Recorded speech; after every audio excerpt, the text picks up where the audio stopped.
Իմ գործընկերները, նաև պրոֆեսիոնալ իրավաբանները շատ հստակ գնահատական տվեցին, ես ավելի շատ քաղաքական գնահատական կտամ։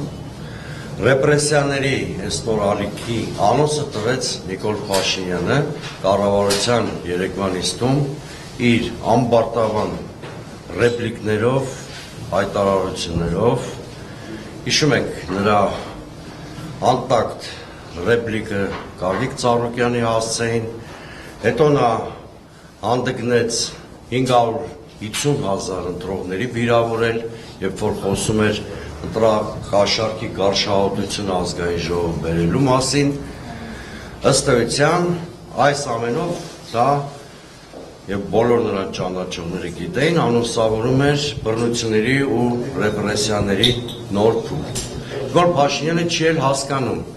որ թիրախավորելով ընդդիմության լիդերներին, դա թիրախավորում է Հայաստանի Հանրապետության 550,000 քաղաքացու։ Ըստ պաշտոնական տվյալների հենց այդքան ձայն են հավաքել ընդդիմադիր առանցքային կուսակցությունները։ Նիկոլ Փաշինյանը մի անգամ արդեն ինչ-որ հարցում նշաձող իջեցրել է Լեռնային Ղարաբաղի խնդրում, հիշում եք 2022 թվականի ապրիլին հայտարարեց նշաձող իջեցնելու մասին, հետևանքը տեսանք այդ նշաձողի իջեցման։ Հիմա նա երկրում բարոյականության նշաձողն է իջեցնում եւ անշուշտ դրա հետևանքը տեսնել ենք։ Այնինչ տեղի է ունենում, այլևս ընտրական գործընթացի հետ կապ չունի։ Դասական առումով Հայաստանում ձևավորվում է ավազակապետություն, որտեղ այդ համակարգի առաջին դեմքը իր քմահաճույքներով որոշում է, որ քաղաքացիները ընտրելու իրավունք ունեն, որոնք չէ, որ կուսակցությունը պիտի անցնի խորհրդարան, որը չէ։ Գիշերը ժամը 2-ին եւ մեծ տեղամասերում դերևս շարունակվում էին քվեարկությունները եւ ինքը չէր կարող անգամ իր կուսակցության վստահված անձանցից տեղեկություններ ունենալ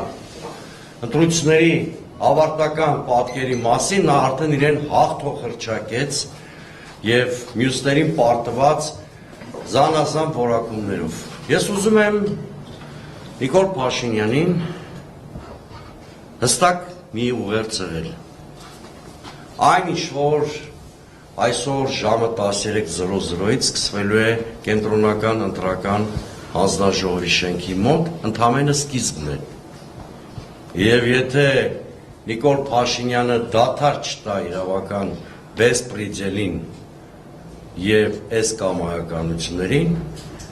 կառավարական բոլոր շենքերը եւ Երևանի փողոցները հեղեղվելու են տասնյակ հազարավոր մարդկանցով։ Որևէ կերպ իշխանության բեսպրիդելը հաղթել չի կարող։ Այս ազդակը մենք իշխանությանը հղել ենք նաեւ ընտրություններից առաջ, ակնկալելով, որ իրենք քաղաքակիրթ կառուցողական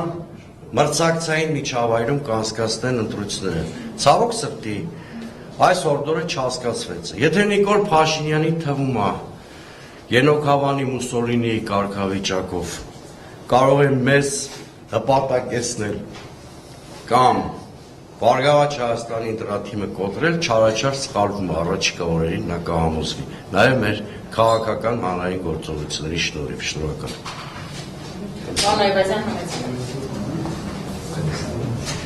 Բայց սիրելի գործընկերներ, սիրելի ժողովուրդ,